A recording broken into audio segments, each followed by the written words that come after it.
দীঘার মাছের চপের স্বাদ যদি বাড়িতে বসে পেয়ে যান তাহলে কেমন হয়? দীঘার মাছের চপগুলো দেখে কিন্তু আমাদের জিভে জল চলে আসে। মনে হয় কখন এই মাছের চপগুলো কিনে খাবো। আর সেই মাছের চপ যদি বাড়িতে ফ্যামিলির সঙ্গে আপনি সন্ধেবেলা এনজয় করেন তাহলে কেমন হয় বলুন। আর এই মাছের চপের কিন্তু খরচা একদম অর্ধেক হয়ে যাবে। আপনি বাড়িতে বসে ফ্রেশভাবে কিন্তু খেতে পারবেন।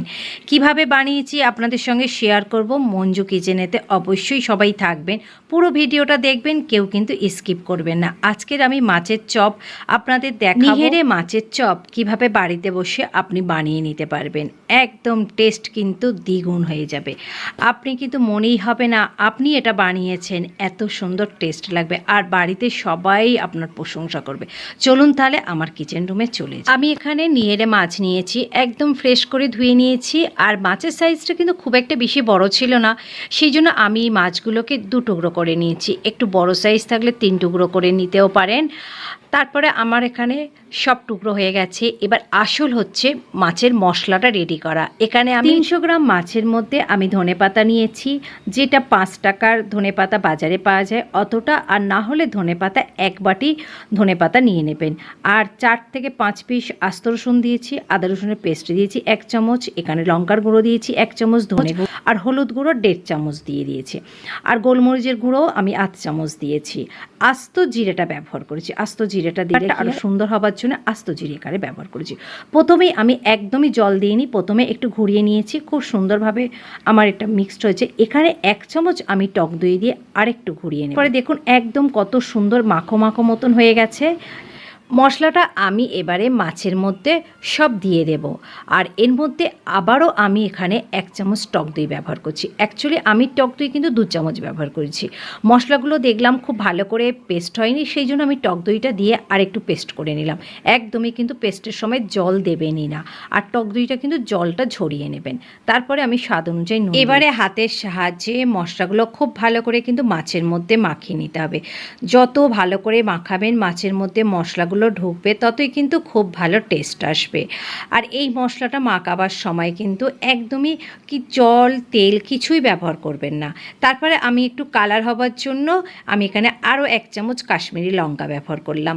এটাকেও দিয়ে ভালো করে মাখিয়ে নিচ্ছি। আর এরপরে ভালো করে মাখানো হয়ে গেলে আমি এখানে 1 টেবিল চামচ এবারে সর্ষের তেল ব্যবহার করছি। তবে মাছের মধ্যে সর্ষের তেলটা দিলে কিন্তু ফ্লেভারটা খুব সুন্দর হয়, মাছের টেস্টটাও কিন্তু ভালো আসে। দেখুন কত সুন্দর কিন্তু একদম মাখো মাখো হয়ে গেছে না মাছগুলো, দেখেই যেন মনে হচ্ছে এক্ষুনি কাঁচাই খেয়ে নেওয়া যাবে। তারপর আমি র্যাপিং পেপার দিয়ে এটাকে মুড়ে কিন্তু আমি নর্মাল ফ্রিজে আমি রেখে দেবো। আপনি একদিনও রাখতে পারেন, কয়েক ঘন্টাও রাখতে পারবেন, তবে যতক্ষণ রাখবেন ততই কিন্তু ভালো হবে। আমি একদিন রেখে দিয়েছিলাম ফ্রিজের মধ্যে। দেখুন এত সুন্দরভাবে মশলাগুলো মাছের সঙ্গে। এবার একটা ব্যাটার বানানোর জন্য আমি এখানে 3 চামচ বেসন নিয়ে নিয়েছি আর 3 চামচ কর্নফ্লাওয়ার নিয়েছি। দুটো সমপরিমাণে আমি এখানে ব্যবহার করেছি।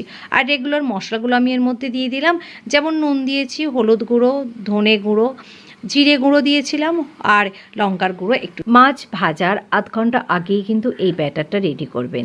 আর ব্যাটারটা ভালো করে কিন্তু মাখিয়ে নিয়ে আধ ঘন্টা কিন্তু রেস্টে রেখে দেবেন।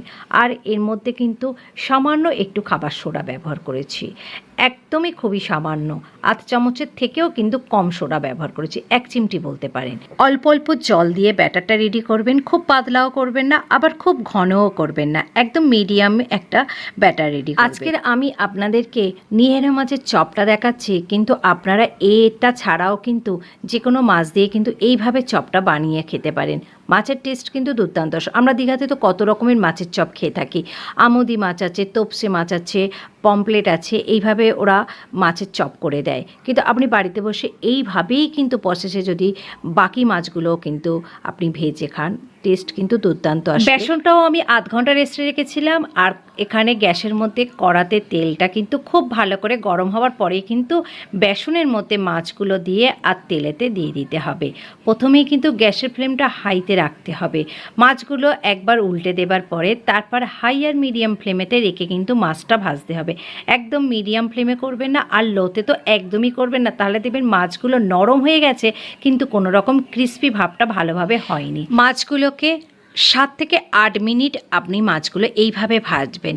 দেখেই বুঝতে পারবেন কালারটা অনেক চেঞ্জ হয়ে গেছে, ক্রিস্পি ভাব এসে গিয়েছে। তখন মাছগুলো কড়া থেকে ভালো করে তেল ঝরিয়ে আপনি তুলে নেবেন। তাহলে কাসুন্দির সঙ্গে গরম গরম এই মাছের চপটা পরিবেশন করবেন।